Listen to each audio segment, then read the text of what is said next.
Hi, everybody. Welcome back to Alchemy Astrology and Astro Health. It's Aya here, your host, and I have a podcast episode today that I just want to talk about this weird thing that happened this last week with my husband and I, and it just really goes to show that we truly are like soulmates.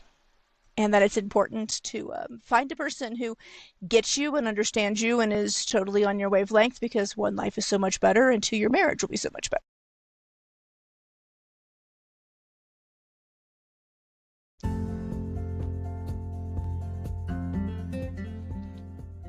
Welcome to the Alchemy, Astrology, and Astro Health podcast. I'm Aya Ratla, medical astrologist, astroherbalist, and green witch. I was diagnosed with endometriosis at 19, and I was told I would never have children. I healed my body through the power of herbs, alternative health practitioners, energy healing, and more. At 28, I had the baby they said I would never have, without any interventions. I refused to believe that my body was not able to heal itself. Along this journey, I stumbled across medical astrology, and it resonated with me so much.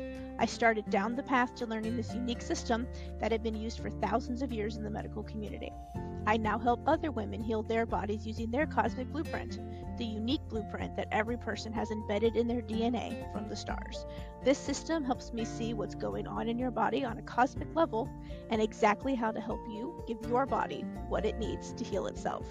We are all uniquely and amazingly designed, and when we learn to work with our design, love ourselves for how we are designed to function, and integrate the cosmos into our lives, I truly believe that we can see true and lasting health brought into our lives. If you are ready to change your life, heal your body, and learn to deeply love who you are, this podcast is for you. Come join me as I discuss medical astrology, astro nutrition, astro herbalism, health, wellness, spirituality, transformation, and so much more. I'm so excited you are joining me.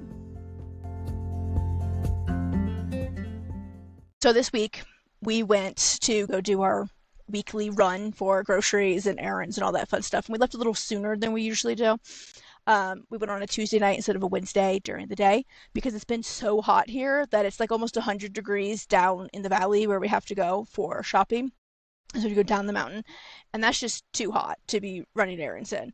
So we went Tuesday evening instead when it was a little bit cooler. It was still 93 by the time we got down there at like 4 o'clock in the afternoon, but it was better than 100 plus. So, it is what it is.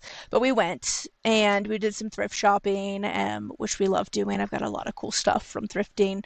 So we did some thrifting, and then we went to Chili's and had dinner. And then after dinner, we went over to the bookstore that's across the way. And so we were over there looking at the books.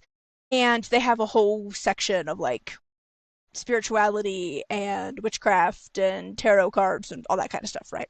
And I love this section, so that's where I tend to spend most of my time. So I spent probably of like the hour-ish that we were at the store, probably a good 30 to 40 minutes of it was probably spent in this section looking at all the different things.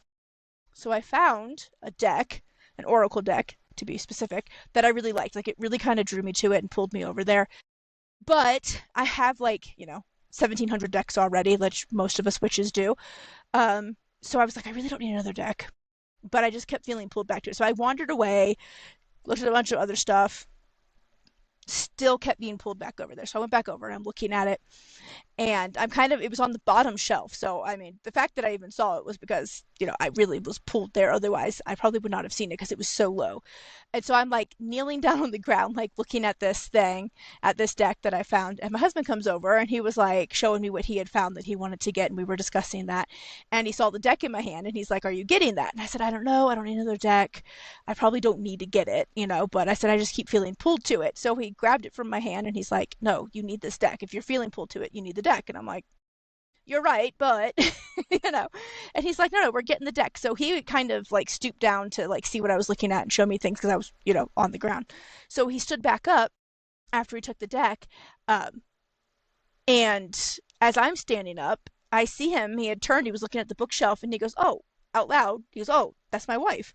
And I was like, "What's your wife?" So I'm looking, and he grabs this book off the shelf. He pulls it down, and he goes, "This is you." And the book was called Runes for the Green Witch. And he's like, "This is you. You do rune work and you're a green witch." I was like, oh, yeah, that's really cool. I said, where'd you find that book? Because I've been looking at these shelves for like 30 minutes at least, minimum.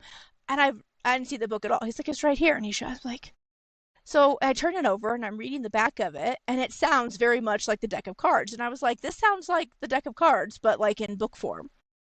And he's like, really? So I said, who wrote the book? So he turns it back over and we look at it and it says Nicolette Miel. And I was like, huh. So I look at the cards and they're written by Nicolette Miel.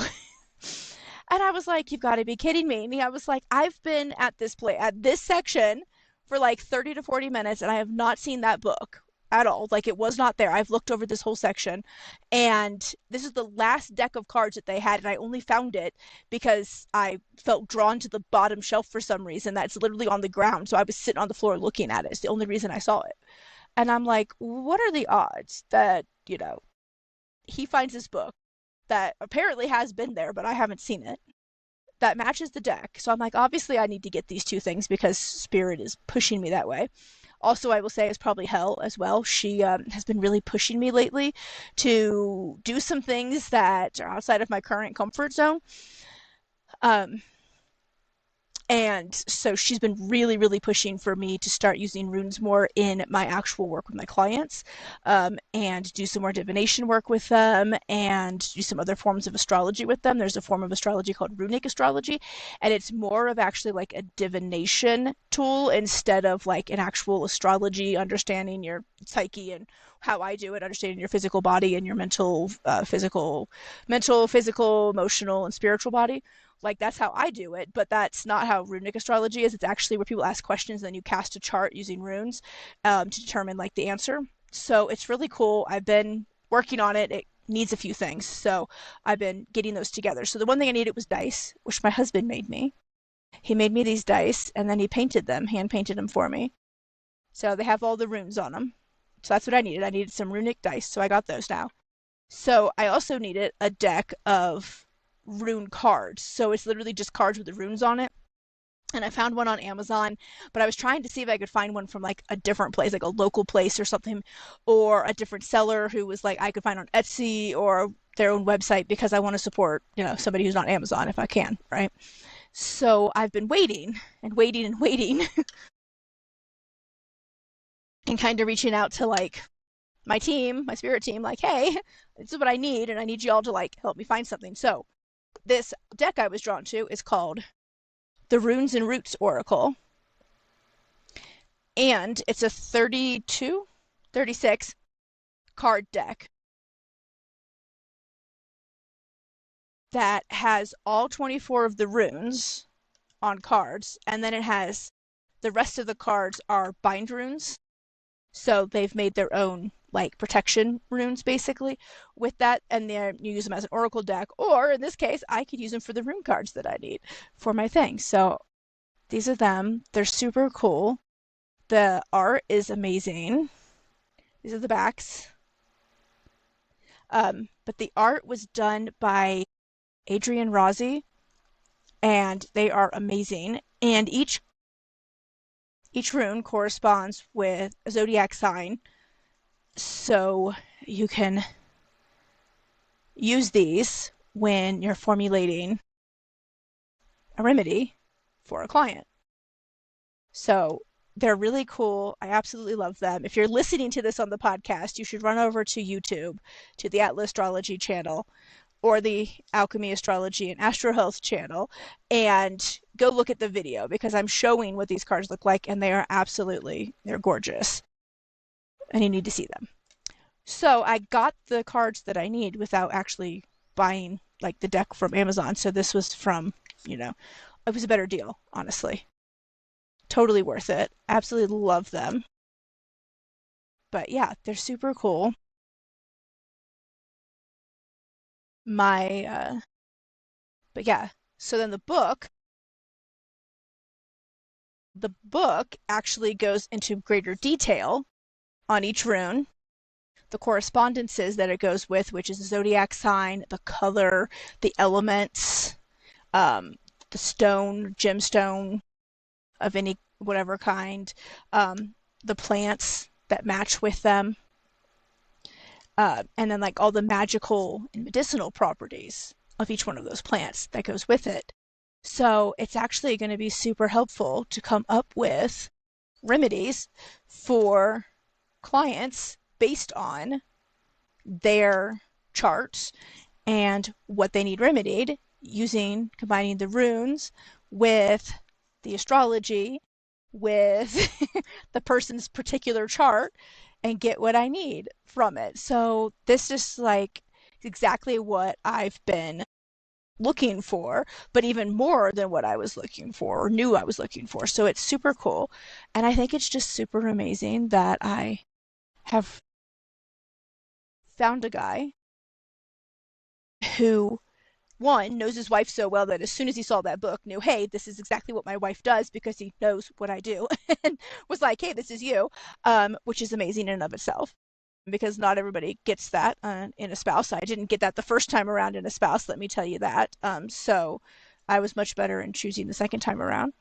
Um, but also I've had a couple like soul readings in the past, and every single one of them has pointed out that my husband is my actual soulmate and that we keep incarnating back and finding each other in the next life every time we have a new incarnation. So we've obviously known each other for a really long time. So he should know that about me because apparently I've been a witch in many, many, many, many lifetimes. This is not the only one. And then this is the book. For those who are watching the video, this is the book. It's absolutely amazing. I have not read too much of it because I literally just got it last night. I don't know if you can see that because the screen is. But very cool, very good book so far, the bits that I've read. So, yeah, I just wanted to share that because it's so nice when you are in a relationship with a person who gets you and is so connected to you that they literally are like even getting the same messages from maybe your spirit guides without realizing it. Because like I'm totally sure one of them or hell, my patron deity, like pushed that book in front of him because I just kid you not, I was looking at that shelf for 20 to 30 minutes, up and down, looking for any books that might interest me, and that one was not there. I looked in that exact spot that he pulled that book from. So I can't even tell you like where it actually came from or how it actually happened, except for it was meant to be. I was meant to have that book, and he was meant to be the one to find it. But it's just really cool, and I love being in a relationship with a person who truly like gets and understands me and doesn't think that being all witchy and into the esoteric and all the stuff that I'm into is like weird. He thinks it's actually kind of cool, and we get along so well because of that. And so yeah, I actually reached out to a friend today who's a psychic, and I'm like, hey, look at this. This really cool thing happened, and I've been told before that he's my soulmate, but like, is that really true, or like, what's going on here? And she gave us like a really good reading this morning. I sent over all the stuff for that, and that was really interesting as well because she found some stuff that the last people had not found. Maybe we just weren't open to hearing yet. You find things when you're meant to find them and you hear things you're meant to hear when you're meant to hear them.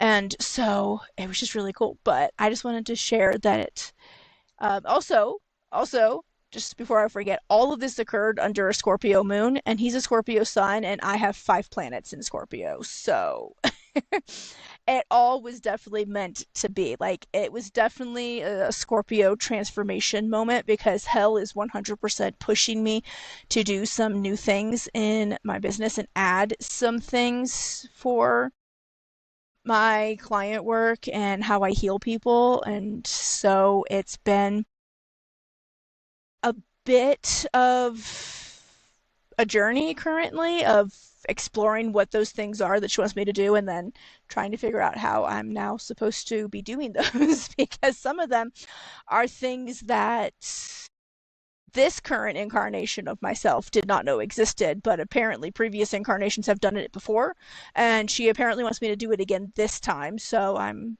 working on it, y'all, but following where they send me, and we'll see. But I'm being initiated into some really cool things. I will talk about them more when I feel more ready to. Right now, it's not 100% because I myself don't know where this is going. Or how long it's going to take. These are not fast processes that she wants me to learn to do. They're not something you just learn quickly and just go jump into it, right? Um, it's definitely going to take some time and some understanding. So we'll go from there and see what happens. But it is interesting, and I really feel like she had a hand in this because if you've ever worked with like Hecate or any version of like one of the underworld goddesses, they don't just give you hints to do stuff. They're very persuasive and they're very pushy. At least Hell is. I'm not sure about the others, but I don't work with them. But I work with Hell, and she is very pushy. When she decides that I'm supposed to be doing something, she is relentless in making sure that I do it. And she's very much like, oh no, you're doing this now. And I've been putting this off and putting this off and pushing this off because I just didn't feel like it was like I should be doing this now. And then you see what she did. She found me all this stuff. I was like, see, now you got all the stuff you need. Now you can do this because you got it all like tonight. So let's go. Very pushy and not letting me back away from my soul's purpose and what I'm supposed to be doing. So here we are. But yeah, it's just interesting and it's fun and it's nice having a partner that gets that. So this is just me bragging on my relationship, I guess. So, and I wish that all for the rest of you. I will tell you, I did manifest this man this time around, and that's how he found me. Was I put out in the universe what I was looking for. I wrote a whole like front and back of a college ruled piece of paper of what I wanted in a partner, and on the new moon, and then on the full moon I took it out in my backyard and I burned it, and I told the universe this is what I want and I won't settle for anything less. And then I proceeded to do anything that was showing me not settling for less. And literally almost 3 years to the day that I burned that in my backyard, that description of what I wanted, he walked into my life and he was everything on that list and then some things that I didn't even ask for. So you are powerful. You can totally bring the person that's meant to be with you into your life. You just have to be willing to sometimes go through a little bit of hard crap before you get there. In fact, the reading today did say that this time around we had a little bit of a stickiness finding each other because we both got into relationships prior to getting together that were not right for us, as a means to kind of fill the like void that we were feeling from the lack of the person that we knew we were waiting for, and trying to squish other people in there to make them be the one that fit, like a square peg in a round hole kind of a thing. And yeah, it didn't work, but we had to get out of those situations before we could find each other. And so it took some time, but we did, and here we are. And it'll be 9 years together in September. So it is possible, and it will come to you when it's meant to come. But unfortunately, sometimes we have to go through some shitty things before that person that we're meant to be with comes around. So keep up the hope. Just know that it's possible. And I hope you kind of just enjoyed this little antidote of, the magicalness that happens in my life sometimes. And I get so used to it that I don't think much about it. But my husband's like, you've got to share this with people because like this is not a coincidence and no one ever hears this stuff from you. And I was like, oh, you're right. I don't really share this. But yeah, this is kind of my life. Things just occur like this frequently. And I just don't think to share them because it is so normal to me. And then I remember that it's probably not normal for everybody else. Maybe some people, but definitely not everybody. And people need to hear that, magic does exist and it can find you. So there you go. That's your little magical, aside for this week of the podcast episode. And yeah, just keep watching for the cosmically aligned challenge. Those are dropping weekly, and then I'll be dropping other podcast episodes in between there as I feel led to and want to and all that fun stuff. But yeah, those are using medical astrology to figure out what tasks are the things that would help improve your health the best, and they're really interesting. And so definitely check those out on either you can listen to them on the podcast, or you can go over to my YouTube channel, Atla Astrology, and follow them over there and watch the videos there. But either way works for me. That is it for today. I will see you guys next time. Love and light. Thank you so much for joining me for another episode of Alchemy, Astrology, and Astro Health. I hope you enjoyed today's episode as much as I enjoyed making it. You can find all relevant links to today's show in the show notes below. If you loved the show today, please subscribe, follow, and leave me a review. I love to hear your thoughts, and it helps me know what is a hit and to make more of that content, especially for you. If you want to learn more about me and how I can help you, head over to atlaastrology.com. There you can sign up for a medical astrology package, download my free sun sign in your health ebook, read the blog, and so much more. If you want to connect more outside the podcast, follow my Instagram channel at Atla Astrology, or join my Astro Connection community, the link to which you can find in the show notes. Until next time, love and light.